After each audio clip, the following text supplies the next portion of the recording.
Alright, so in this video we are going to integrate the payment gateways.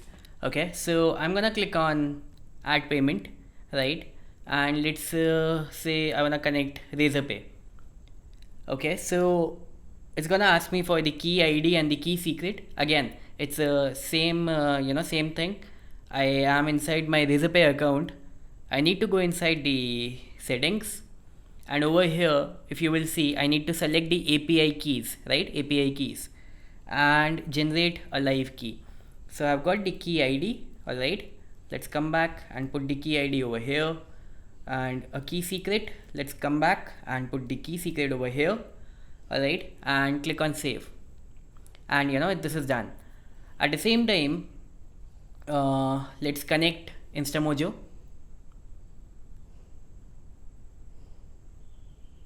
So again, settings, I wanna select private API key, right? So inside Instamojo we will have the option of API and plugins.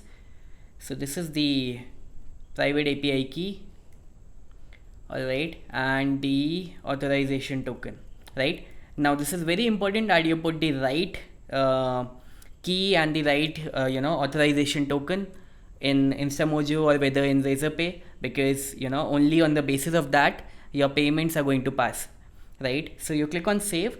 Now the thing is that you can put anything over here, it will still show connected, but if you have entered wrong details, then automatically the payment won't be caught ever, right? So ultimately you need to put the right credentials, so make sure that you are copying and pasting it, yeah, right? And yeah, I mean that's it, right? And I mean, after you have tested it, you make sure that you do a test payment to see whether it is connected or not, right? So how to create products and how to do payments, that is something that I'm gonna cover in the product tutorials, so you can see over there. But make sure whenever you connect your autoresponder, you do a test payment and see, right?